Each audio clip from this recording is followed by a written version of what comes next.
नमस्कार विद्यार्थी मित्रांनो, मी भैरवनाथ माळी. स्वागत आहे तुमचं ऑफिसर्स ऑनलाईन अकॅडमीच्या ऑनलाईन प्लॅटफॉर्मवरती. ओके, मी आज घेऊन आलेलो आहे की जे इलेक्ट्रिकल इंजिनियर्स किंवा मेकॅनिकल इंजिनियर्स आहेत किंवा सिव्हिल इंजिनियर्स आहेत, त्या इंजिनिअरिंग स्टुडंट्ससाठी की जे खूप दिवसांपासून आपल्या BMCची ॲडची वाट बघत आहेत. ओके, त्या अनुषंगाने मी आजचा हा व्हिडिओ बनवत आहे. तर BMC JEE 2023 या एक्झामच्या संदर्भात आपण प्रिपरेशन स्ट्रॅटेजी बघणार आहोत, एक्झाम पॅटर्न कशा टाईपचा असणार आहे बघणार आहोत आणि या एक्झामची डेट कधीपर्यंत येईल याविषयी आपण थोडीफार चर्चा करणार आहोत. ओके, मागच्या वर्षीची पण एक्झाम झालेली, त्याचा पॅटर्न पण आपण स्वाभाविक कशा पद्धतीने येणार आहे याच्यावरती आपण डिस्कस करणार आहोत. ओके, BMC JEE मध्ये दोन पोस्ट आहेत. एक आहे सिव्हिल इंजिनियरच्या विद्यार्थ्यांसाठी ज्युनियर इंजिनिअरिंग एक पोस्ट आहे आणि मेकॅनिकल प्लस इलेक्ट्रिकलच्या कॅन्डिडेटसाठी एक ज्युनियर इंजिनियरची पोस्ट आहे. ओके, म्हणजे जे BMCच्या ज्युनियर इंजिनिअरची तयारी करत असतील त्या मुलांना मेकॅनिकल प्लस इलेक्ट्रिकलचा अभ्यास करावा लागेल, ज्यांचं स्ट्रीम आहे मेकॅनिकल अँड इलेक्ट्रिकल. ओके, सिव्हिलच्या मुलांचा विषय आपण बाजूला ठेवूया. प्रथमतः आपण इलेक्ट्रिकलच्या मुलांचा विचार करूया. जे विद्यार्थी इलेक्ट्रिकलसाठी प्रिपरेशन करत असतील त्यांच्यासाठी त्यांना मेकॅनिकलचा सुद्धा अभ्यास करावा लागेल आणि मेकॅनिकलच्या मुलांना कोणाचा अभ्यास करावा लागेल तर मेकॅनिकलच्या मुलांना इलेक्ट्रिकल इंजिनिअरिंगचा देखील अभ्यास करावा लागणार आहे. तर आता आपण या BMC JEE 2023 पॅटर्न संदर्भात एक्झामचा पॅटर्न, त्यामध्ये कशा प्रकारचे क्वेश्चन स्वरूप, कशा पद्धतीने एक्झाम घेतली जाईल, किती क्वेश्चन्सला कोणत्या कोणत्या टॉपिक्सला किती वेटेज असेल, हे सगळं आपण या व्हिडिओमध्ये बघणार आहोत. ओके, तर कन्सिडर करा एक्झाम कशा पद्धतीची असते. ओके, म्हणजे BMCचा एक्झाम पॅटर्न कशा पद्धतीचा असतो ते आपण बघूया. एकूण प्रश्न संख्या असते किती? 100. एकूण मार्क्स असतात 100. म्हणजे तुम्हाला एका प्रश्नाला 1 मार्क्स असणार आहे. एका प्रश्नाला 1 मार्क्स असणार आहे आणि तुमच्या प्रत्येक चुकीच्या उत्तराला किती असणार आहे ते 1/4. म्हणजे त्याचे तुम्हाला 0.25% तुम्हाला मार्क्स लेस होणार आहे तुमच्या पडलेल्या मार्क्स मधून. लक्षात येते? म्हणजे टोटल प्रश्न किती झाले? 100. मार्क्स किती झाले? 100. एकंदरीत बघा आता याचं बायफर्गेशन कसं करण्यात आलेलं आहे. तर तुमचे 20 प्रश्न असणार आहेत तुमच्या जनरल नॉलेज वरती, म्हणजे तुमच्या सामान्य ज्ञानवरती तुम्हाला किती प्रश्न असणार आहेत? 20 प्रश्न असणार आहेत. तर तुमची इंटेलेक्च्युअल ॲबिलिटी म्हणजे तुमची बौद्धिक क्षमता चाचणी, याच्यावरती प्रश्न किती असणार आहेत? याच्यावरती तुमचे 20 प्रश्न असणार आहेत. टोटल हे किती प्रश्न झाले? हे 40 प्रश्न झाले. किती मार्क्सला झाले रे? तर 40 मार्क्सला झाले. ओके, आता राहिलेले प्रश्न काय आहेत? राहिलेले 60 प्रश्न कशावरती असणार आहेत? तुमच्या टेक्निकल नॉलेज वरती, म्हणजे तुमची जी स्ट्रीम आहे. ओके, तुम्ही मेकॅनिकल प्लस JEE पोस्ट साठी अभ्यास करताय तर त्या 60 प्रश्न तुम्हाला मेकॅनिकल आणि इलेक्ट्रिकलचे प्रश्न असणार आहेत. किती असणार आहेत रे? ते तुम्हाला असणार आहेत 60 प्रश्न असणार आहेत. किती मार्क्सला? 60 मार्क्सला. Total 40 + 60 100 questions and 40 + 60 total 100 marks. Okay, लक्षात येते? बट टाइम किती असतो या एक्झामला? तर तुम्हाला 90 मिनिटं असतात. 90 मिनिटं म्हणजे किती? 1.5 तास असतो. 1.5 तासात तुम्हाला किती प्रश्न सॉल्व्ह करायचे? 100 प्रश्न सॉल्व्ह करायचे आणि मार्क्स 100 पैकी तुम्हाला घ्यायचे आहेत. निगेटिव्ह मार्किंग आहे, याला काय आहे? निगेटिव्ह मार्किंग आहे. निगेटिव्ह मार्किंगची स्कीम कशी असणार आहे? तर निगेटिव्ह मार्किंगची स्कीम असणार आहे 1/4 किंवा 1/4 निगेटिव्ह मार्किंग. ओके, लक्षात येते? हे झाले तुमचे क्वेश्चन्सची संख्या आणि मार्क्स आणि निगेटिव्ह मार्किंगच्या संदर्भात. बरं, आतापर्यंत जेवढ्या एक्झाम झालेल्या आहेत BMCच्या प्रिव्हियस इयरच्या, त्याच्यामध्ये तुमच्या हे लक्षात येईल की समजा टेक्निकलला कोणती पोस्ट असणार तुमची JEE mechanical plus electrical. Okay, म्हणजे तुम्हाला कॅन्डिडेट्सना ह्या पोस्टसाठी तुम्हाला मेकॅनिकल आणि इलेक्ट्रिकलचा अभ्यास करावा लागणार आहे. बरोबर आहे? दोन्ही एकाच पोस्टसाठी दोन्ही इंजिनिअरिंगचा तुम्हाला अभ्यास करावा लागणार आहे. म्हणजे जर आपण 60 क्वेश्चन्स पकडले टेक्निकलचे, किती क्वेश्चन्स रे? 60 क्वेश्चन झाले. ओके, नंबर ऑफ क्वेश्चन्स किती झाले? 60 झाले. ओके, मग आपण एकंदरीत विचार केला तर क्वेश्चन्स कसे असले पाहिजे? 30 इलेक्ट्रिकलचे आणि 30 मेकॅनिकलचे पाहिजे. बरोबर आहे का? म्हणजे ऍक्च्युअली बायफर्गेशन कसं पाहिजे? इलेक्ट्रिकलचे 30 आणि तुमच्या मेकॅनिकलचे 30 असे असले पाहिजे. परंतु आतापर्यंतच्या बीएमसीच्या एक्झामचा पॅटर्न जर आपण नीट विचारात घेतला तर सेम वेटेज कोणत्याच स्ट्रीमला दिलेलं नाही. लेट्स कन्सिडर एका शिफ्टमध्ये, 2 शिफ्टमध्ये एक्झाम होत असते. एका शिफ्टमध्ये कधी कधी कसं असतं, समजा इलेक्ट्रिकल आणि मेकॅनिकल करूया. मॉर्निंग शिफ्टमध्ये मे बी याचे इलेक्ट्रिकलचे 45 क्वेश्चन्स असतील आणि तुमचे मेकॅनिकलचे 15 क्वेश्चन्स असतील. तर नेक्स्ट तुमच्या नून सेशनमध्ये किंवा दुपारच्या सेशनमध्ये काय असेल ते, तर तुमच्या दुपारच्या सेशनमध्ये हे 15 क्वेश्चन आणि मेकॅनिकलचे 45 असतील, किंवा याचे 40 क्वेश्चन्स, याचे 20 क्वेश्चन्स, किंवा याचे 25 क्वेश्चन, याचे 35 क्वेश्चन, अशा टाइप मध्ये क्वेश्चन्स ते विचारतात. म्हणजे की यामध्ये तुमचा अभ्यास कशा पद्धतीने तुम्ही केलेला आहे की स्वतःच्या स्ट्रीम सोबत, समजा तुम्ही इलेक्ट्रिकलचे आहात, तुम्ही मेकॅनिकलचा पण अभ्यास त्यासाठी करणं खूपच अनिवार्य आहे.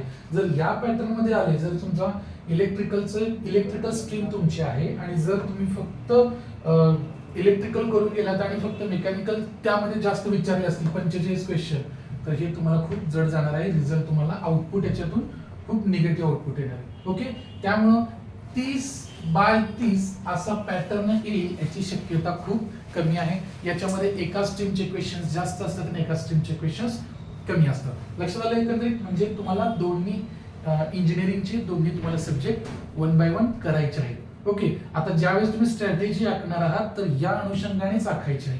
कधीही या भ्रमात जाऊ नका की तुम्हाला 30 क्वेश्चन माझ्या स्ट्रीमचे येतील आणि 30 क्वेश्चन्स तुम्हाला दुसऱ्या स्ट्रीमचे येतील, असं अजिबात भ्रमात राहू नका. त्यासाठी काय करायचं, मेकॅनिकलच्या मुलांनी इलेक्ट्रिकलचा स्टडी करायचा आणि इलेक्ट्रिकलच्या मुलांनी मेकॅनिकलचा स्टडी करायचा आहे तर करायचाच आहे. ओके, आता काय करूया आपण, सिलेबस काय आहे बीएमसीच्या जेईच्या एक्झामचा सिलेबस काय आहे ते आपण बघूया. ओके, याच्यामध्ये सिलेबस जे क्वेश्चन्स तुम्हाला येणार आहेत, क्वेश्चनचे जे स्वरूप असणार आहे, जेई म्हणजे तुम्हाला अनिवार्य एज्युकेशन काय असणार आहे, क्वालिफिकेशन तुमचं डिप्लोमा असणार आहे, पॉलिटेक्निक असणार आहे, हे अनिवार्य आहे. त्यामुळे तुमची एक्झाम देखील कशी असणार आहे, तर तुमची एक्झाम देखील पॉलिटेक्निक बेसवरतीच म्हणजे डिप्लोमा बेसवरतीच असणार आहे. ओके, आता आपण फक्त कोणते टॉपिक्स येतात त्या स्ट्रीम मधले जेई साठी, मेकॅनिकल प्लस इलेक्ट्रिकल, ते आपण बघूया. पहिल्यांदा काय करूया, पहिल्यांदा मेकॅनिकल इंजिनिअरिंगच्या स्ट्रीम मधले किंवा मेकॅनिकल इंजिनिअरिंग मधले कोणते पॉइंट्स आहेत, सब पॉइंट्स आहेत ते आपण बघूया. ओके, पहिला कोणता असणार आहे, ऑब्विसली तुमचं बेसिक्स ऑफ मेकॅनिकल इंजिनिअरिंग येणार आहे. त्याच्यानंतर काय येणार, तुमचा थेअरी ऑफ मशीन असणार आहे. मशीन डिझाईनच्या काही कन्सेप्ट असतील मेकॅनिकलच्या कॅन्डिडेटसाठी, एन्व्हायरमेंटल स्टडीज असेल, ओके, स्ट्रेंथ ऑफ मटेरियल तुमचा सॉम असेल, फ्लुइड मेकॅनिक्स असेल, एफएम असेल. ओके, हे सब्जेक्ट तुमचे काय आहेत, मेकॅनिकलचे आहेत. अजून कोणते सब्जेक्ट आहेत, आणखीन कोणते टॉपिक्स आहेत, तर तुमचं manufacturing planning and control, okay, MPC. तुमचं आयसी इंजिनशी रिलेटेड काही क्वेश्चन्स विचारतील तुम्हाला, रेफ्रिजरेशन आणि एअर कंडिशनिंग रॅकशी रिलेटेड क्वेश्चन्स तुम्हाला विचारतील. Parts of vehicles, concept of your SI engine and CI engine and your efficiency. These are 12 points. हे 12 चॅप्टर्स आहेत. ओके, की जे काय करणार आहे, तुमचे मेकॅनिकल स्ट्रीमशी रिलेटेड आहेत. ओके, मेकॅनिकल स्ट्रीमशी रिलेटेड आहेत. म्हणजे हे पॉइंट तुम्हाला इलेक्ट्रिकलच्या स्टुडंट्सना सुद्धा हे पॉइंट करायचे, मेकॅनिकलच्या तर करायचे आहेतच आहेत, पण इलेक्ट्रिकलच्या स्टुडंट्सना सुद्धा हे 12 टॉपिक्स करायचे आहेत. आता बघा, इलेक्ट्रिकलचे कोणते टॉपिक्स आहेत. ओके, इलेक्ट्रिकलचे कोणते टॉपिक्स आहेत ते आता बघूया. आता त्याच्यामध्ये काय बघा, पहिलाच आहे तुमचा फंडामेंटल्स. Okay, इलेक्ट्रिकलचे fundamentals. मग त्याच्यामध्ये काय सप्लाय सिस्टीम असेल, एसी डीसीचा डिफरन्स असेल, किंवा AC supply system, DC supply system असेल, तुमचं energy, power, work, okay, voltage, current, पुन्हा सर्किट एलिमेंट्स तुमचे असतील, रेजिस्टन्स, कॅपॅसिटर, इंडक्टर, याच्याशी रिलेटेड काही बेसिक माहिती असतील किंवा त्याच्यावरती बेसिक क्वेश्चन्स तुम्हाला विचारले जातील. त्याच्यानंतर तुम्हाला एसी आणि डीसीचे एसी फंडामेंटल्स आहेत, म्हणजे कोणतं 3 फेज, सिंगल फेज. ओके, ते तुम्हाला काय असणार आहे, याच्यामध्ये इलेक्ट्रिकल मध्ये विचारले जाणार आहे. ओके, आता याच्यामध्ये काय दिलंय, सेकंड टॉपिक कोणता इलेक्ट्रिकल मधला, तर तुमचा electrical power transmission and distribution. म्हणजे जनरेशन पासून ट्रान्समिशन आणि ट्रान्समिशन पासून डिस्ट्रीब्युशन पर्यंत हे 3 टॉपिक तुम्हाला, किंवा हा एरिया तुम्हाला याच्यामध्ये कव्हर करावा लागणार आहे. कोणत्या, पॉवर ट्रान्समिशन अँड डिस्ट्रीब्युशन मध्ये. मग त्याच्यामध्ये तुम्हाला क्वेश्चन्स विचारले जातील, जनरेशनशी रिलेटेड क्वेश्चन तुम्हाला विचारले जातील, तुमच्या इव्हन तुमच्या टर्बाइनशी रिलेटेड क्वेश्चन विचारले जातील. जर तुम्ही ही एक्झाम जर कंबाईन कोणते आहे, मेकॅनिकल प्लस इलेक्ट्रिकल आहे, बरोबर आहे का, मेकॅनिकल प्लस इलेक्ट्रिकलची मुलं अपियर होत असतील ह्या पोस्टसाठी, तर याच्यामध्ये सगळ्यात महत्त्वाचा, याच्यामध्ये सब पॉइंट कोणता येणार आहे, तुमच्या जनरेशन मधील टर्बाइन्स जे आहेत, टर्बाइन्स ह्या टॉपिक वरती भरपूर म्हणजे क्वेश्चन येण्याचे चान्सेस जास्त आहेत. कारण की याच्यामध्ये जे येतात डीजी सेट, डिझेल जनरेटर सेट जो असतो तो मेकॅनिकल आणि प्लस इलेक्ट्रिकलचा पोर्शन आहे. त्याच्यामध्ये कोणत्या प्रकारचे टर्बाइन यूज केले जातील, कोणत्या टर्बाइनची इफिशियन्सी जास्त असेल, लक्षात अशा स्वरूपाचे क्वेश्चन्स तुम्हाला असतील. विच म्हणजे इफिशियन्सी असेल, हाय हेड कोणता, लो हेड कोणता, low speed, high speed, okay, flow, water flow वरून तुम्हाला त्या टर्बाइनचे तुम्हाला हे सांगावं लागेल, क्लासिफिकेशन सांगावं लागेल. याच्या बेस्ड क्वेश्चन्स तुम्हाला विचारले जातील. ओके, तिसरा काय, इन्सुलेटिंग मटेरियल. इन्सुलेटिंग मटेरियल्स कोणते आहेत, त्यांचे इन्सुलेशनचे क्लासेस कोणते आहेत, ओके, याच्यावरती प्रश्न असणार आहेत. आता आले इलेक्ट्रिकल सिस्टीम, म्हणजे कोणत्या कोणत्या टाइपच्या इलेक्ट्रिकल सिस्टीम आहे, डोमेस्टिक असतील, रुरल असेल, या टाइपचे तुम्हाला इलेक्ट्रिफिकेशन वरती क्वेश्चन असणार. नंतर तुमचं मेजरमेंट आणि कंट्रोल. आता हा मेजरमेंट आणि कंट्रोल याच्यामध्ये जास्त टॉपिक नाहीत, पण फ्लो मेजरमेंट, स्पीड मेजरमेंट याच्याशी रिलेटेड छोटे छोटे पॉइंट्स आहेत, याच्यावरती तुम्हाला क्वेश्चन असणार आहेत. ओके, याच्यावरती अजून आता हा जर आपण ओव्हरऑल सिलेबस बघतो मेकॅनिकल प्लस इलेक्ट्रिकलचा, ज्यावेळेस अजून नेक्स्ट व्हिडिओमध्ये आपण इलेक्ट्रिकल मधील कोणते डिटेल्स असणार आहेत, डिटेल सिलेबस कसा असेल त्याचं व्यवस्थित पॅटर्न वाईज आपण त्याच्यावरती पण डिस्कस करणार आहोत नेक्स्ट व्हिडिओमध्ये. लवकरच आपण तो व्हिडिओ घेऊन सुद्धा भेटूया. आता आज फक्त आपण याचे टायटल्स किंवा मेन टॉपिक्स बघणार आहोत. नेक्स्ट व्हिडिओमध्ये आपण याच्यामध्ये पण डिटेल्स आपण जाऊया. ओके, नेक्स्ट आहे तुमचा इलेक्ट्रिक मोटर्स. आता इलेक्ट्रिक मोटर्सचा एरिया खूप मोठा आहे, परंतु आपल्या बीएमसी ने सिलेबस मध्ये काय मेन्शन केलेलं आहे, फक्त induction motor. Okay, single phase, 3 phase induction motor आपल्याला बघायचे आहे, वर्किंग प्रिन्सिपल वगैरे याच्यावरती बेसिक क्वेश्चन असतात. सिंगल फेज मशीन आहे, इंडक्शन मोटर, त्याच्या ऍप्लिकेशन्स वरती पण क्वेश्चन ते विचारतात सरळ. ओके, सो हा टॉपिक आहे. नेक्स्ट आहे तुमचा केबल्स अँड वायर्स. याच्यात पण केबल्स अँड वायर्स बद्दल आपण डिस्कस करणार आहोत. केबलचे अंडरग्राउंड केबलचे जे इंटरनल स्ट्रक्चर असतात याच्यावरती आपण बघणार आहोत. ओके, नंतर काय तुमचं statutory requirements of electrical installation. याच्यामध्ये काही लॉज आहेत आणि रूल्स आहेत, रेग्युलेशन्स आहेत, याच्यावरती सरळ क्वेश्चन विचारला जातो. सगळ्यात आयएमपी टॉपिक आहे आणि याच्यावरती हमखास प्रश्न बीएमसी करत असतो. बीएमसी म्हणा किंवा कोणत्याही कॉम्पिटिटिव्ह ज्या एक्झाम्स असतील त्या एक्झाम्स मध्ये जर हा सिलेबसचा पॉईंट तुम्हाला दिला असेल, कोणता statutory requirement of electrical installation, तर याच्यावरती बेसिक 1 ते 2 प्रश्न तुम्हाला विचारलेच जातात. ओके, नेक्स्ट आहे तुमचा इल्युमिनेशन, लाईट संदर्भात. ओके, सोडियम वेपर लॅम्प असेल, तुमचा फ्लोरोसंट लॅम्प असेल, सीएफएल असेल, याच्यावरती क्वेश्चन्स तुम्हाला नक्कीच विचारले जाणार आहेत. ओके, नंतर काय प्रिन्सिपल्स ऑफ डिजिटल इन्स्ट्रुमेंट्स. आता याच्यावरती सब पॉइंट्स असणार तुमचे डिजिटल इन्स्ट्रुमेंट्स कोणते, व्होल्टमीटर, एमीटर, ओके, हे तुमचे डिजिटल इन्स्ट्रुमेंट ह्याच्याशी रिलेटेड हा टॉपिक कव्हर केलेला आहे. ओके, नेक्स्ट आहे तुमचा पॉवर इलेक्ट्रॉनिक्स आहे, बॅटरीज आहेत आणि युपीएस पण आहे. नेक्स्ट पॉइंट कोणता बघा, किती अजून रिमेनिंग कोणते पॉइंट्स आहेत, तर तुमचं इलेक्ट्रिकल प्रोटेक्शनशी रिलेटेड आहे. प्रोटेक्शनच्या स्कीम्स कोणत्या आपण इलेक्ट्रिकल मध्ये यूज करतो ते आहे. तुमच्या इलेक्ट्रॉनिक्सच्या बेसिक कन्सेप्ट्स पण आहेत, तुमचं डिजिटल इलेक्ट्रॉनिक्स आहे. ओके, हा इथपर्यंत झाला इलेक्ट्रिकलचा सिलेबस तुमचा कव्हर झाला. इथून पुढे खाली काय आहे, तुमचे पीएलसी स्काडा आहे, तुमचं ऑटोमेशन आहे, याच्याशी बेसिक कन्सेप्ट आहेत ते आपल्याला बघायचं आहे. काही क्वेश्चन पेपर मध्ये फक्त याचे फुल फॉर्म विचारले, पीएलसीचा फुल फॉर्म, स्काडाचा फुल फॉर्म, म्हणजे सिलेबस मध्ये सब पॉइंट्स पण आहेत, पण त्याच्यामध्ये पण त्यांनी काय विचारले, त्याचे फुल फॉर्म विचारले. केवढे बेसिक लेवलचे क्वेश्चन्स आहेत. ज्यावेळेस आपण सिलेबस बघणार आहोत तो सिलेबस आपल्याला भरपूर वास्ट दिसणार आहे इलेक्ट्रिकल साठीचा, कारण की 12 पॉइंट्स पहिले 12 चॅप्टर मेकॅनिकलचे होते, त्याच्यानंतर रिमेनिंग पॉइंट्स सगळे कोणते आहेत, तर इलेक्ट्रिकलचे आहेत. ओके, ते इलेक्ट्रिकल मध्ये ऍप्लिकेशन्स, ओके, कंट्रोलिंग साठी जे नवीन टेक्नॉलॉजीज आहेत त्या टेक्नॉलॉजी बद्दल पण त्यांनी माहिती किंवा सिलेबस मध्ये पॉइंट्स ऍड केले आहेत, म्हणजे जेणेकरून त्याच्यावरती पण प्रश्न आपल्याला येणारच आहेत आणि आपल्याला ते आपण बघायचे पण आहेत. ओके, हे जे अवांतर टॉपिक आपल्याला दिसत आहेत, इंटरनेट, इंट्रानेट वगैरे, आता फॉर एक्झाम्पल डाटा ट्रान्समिशन असेल, computer integrated manufacturing and technology driving practices असेल, तुमचं एंटरप्राइज रिसोर्स प्लॅनिंग असेल, तुमचा कोणता computer industrial engineering, internet versus intranet असेल, हे जे पॉइंट आहेत याच्याबद्दल याच्यावरती पण आपण व्हिडिओज बनवून तुम्हाला शेअर करणार आहोत. लवकरात लवकर तुमच्यापर्यंत आम्ही पोहोचणार आहोत. ओके,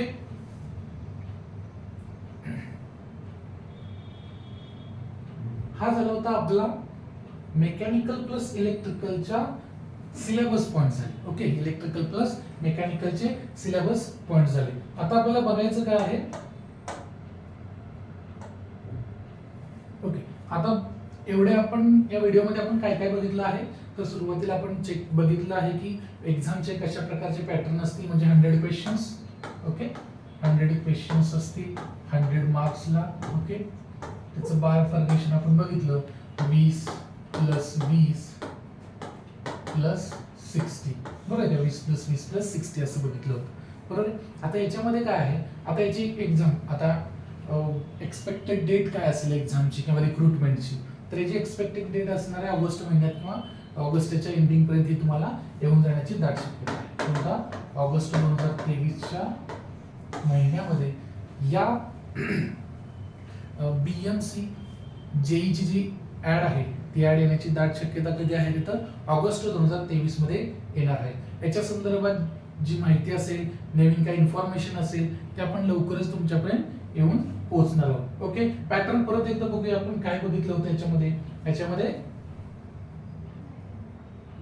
सिलेबसच्या पूर्वी आपण काय बघितलं होतं. ओके, तर पहिला होता आपला, आपण कोणत्या टाइपचे किती क्वेश्चन्स आहेत किंवा कोणतं वेटेज किती मार्क्सला किती आहे, तर तुमचं जनरल नॉलेज आणि इंटेलेक्च्युअल ॲबिलिटी म्हणजे सामान्य ज्ञान आणि तुमची बौद्धिक क्षमता याच्यावरती 40 प्रश्न आणि रिमेनिंग आपले टेक्निकलचे प्रश्न 60 प्रश्न टेक्निकलचे असणार आहेत. त्याच्यामध्ये मेकॅनिकल प्लस इलेक्ट्रिकल असणार आहे. क्वेश्चन पेपर म्हणजे तुमच्या एक्झामच्या पॅटर्न मध्ये कसं येणार आहे रे, तर एक्झामच्या पॅटर्न मध्ये कसं असतं, 30 प्लस 30, समजा 60 क्वेश्चन टेक्निकलचे आहेत तर 30 प्लस 30 पडतीलच असे नाही, तर ते कसे असणार, तर एका सेशनमध्ये तुम्हाला जास्त प्रश्न मेकॅनिकलचे भेटतील आणि एका सेशनमध्ये जास्त क्वेश्चन तुम्हाला इलेक्ट्रिकलचे भेटतील, म्हणजे जेणेकरून तुम्हाला स्टडी करताना दोन्ही सब्जेक्ट पॅरलल करून घ्यायचे आहेत. ज्यावेळेस एक्झाम डेट येईल, लेट्स कन्सिडर ऑगस्ट महिन्याच्या दुसऱ्या वीकमध्ये जर किंवा दुसऱ्या वीकमध्ये किंवा ऑगस्ट महिन्यात तुमची जर ऍड पडली, तर तिथून पुढे तुम्हाला मेकॅनिकल, समजा तुम्ही इलेक्ट्रिकलचे आहात, लेट्स कन्सिडर, मी तुम्हाला आता काय पकडून चालू की लेट्स कन्सिडर इलेक्ट्रिकलचा कॅन्डिडेट आहे. ओके, इलेक्ट्रिकलचा कॅन्डिडेट आहे, समजा ऑगस्ट महिन्यात जरी डेट पडली, ओके, तिथून पुढं 45 डेज पकडायचे एक्झामसाठी.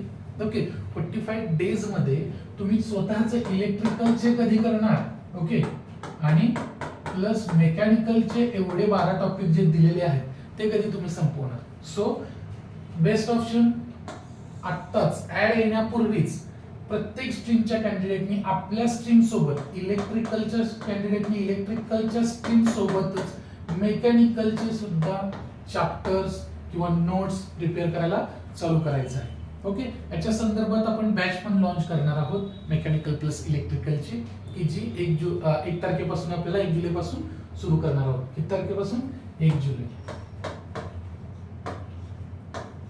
ओके, याच्याविषयी बॅच विषयी एक्स्ट्रा माहिती पण आपण तुम्हाला प्रोव्हाइड करणार आहोत. लक्षात येते, बॅच विषयी एक्स्ट्रा माहिती पण तुम्हाला लवकरच याच्याविषयी माहिती देण्यात येईल. ओके, परंतु स्टडी करण्यासाठी तुम्हाला आत्ताच सुरुवात करावी लागेल, कारण की ऍड पडल्यानंतर तुम्ही स्वतःचे सब्जेक्ट किंवा स्वतःचे स्ट्रीम पकडून तुम्हाला दुसऱ्या पण स्ट्रीमचं म्हणजे मेकॅनिकलचं पण तुम्हाला करायचं आहे, की ते तुम्हाला प्रिपरेशन मध्ये खूप जड जाईल. ओके, सो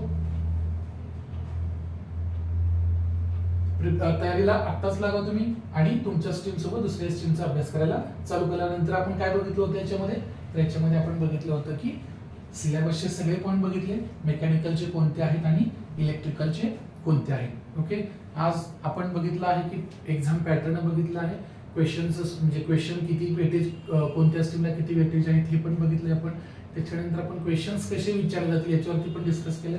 सिलेबसचा इत्युंभूत आपण ओव्हरव्ह्यू पण बघितलेला आहे, सिलेबस मधला कोणते सिलेबस पॉइंट्स आहेत, मेकॅनिकलचा कोणता आहे, इलेक्ट्रिकलचा कोणता आहे. ओके, याच्यामध्ये अजून डिटेलमध्ये सुद्धा आपण नेक्स्ट व्हिडिओमध्ये हे घेऊन आपण भेटणारच आहोत. ओके, त्याच्यानंतर आपण बघितलंय की प्लॅनिंग करताना काय करावं लागेल. जे इलेक्ट्रिकलच्या मुलांनी विचार करताना सुरुवातीला काय करा की जे आपले स्वतःला जमणारे जे हे आहेत सब्जेक्ट आहेत ते सब्जेक्ट तर कव्हर करून घ्याच आणि त्याच्यावरती प्रॅक्टिस चालू करा. परंतु जे सब्जेक्ट कठीण जाणार आहेत, आता तुम्ही इलेक्ट्रिकलच्या मुलांना स्वतःचे सब्जेक्ट काही टिपिकल किंवा कठीण जात असतील तर तुम्हाला अजून मेकॅनिकलचे पण टॉपिक्स आहेत ती फेस करावे लागणार आहेत. सो प्रत्येक गोष्टीचा प्रत्येक टॉपिकचा स्टडी करताना एक मुद्देसूद स्टडी करायला चालू करा, नोट्स प्रिपेअर करायला चालू करा. जोपर्यंत ऍड येत नाही तो हाच टाइम आपला आहे की ज्यामध्ये आपण संघर्ष करणार आहोत किंवा एक पाऊल इतरांपेक्षा एक पाऊल आपण पुढे राहणार आहोत. ओके, सो आत्ताच प्रिपरेशनला चालू करा. ॲड येण्याची किंवा डेट पडण्याची वाट बघू नका.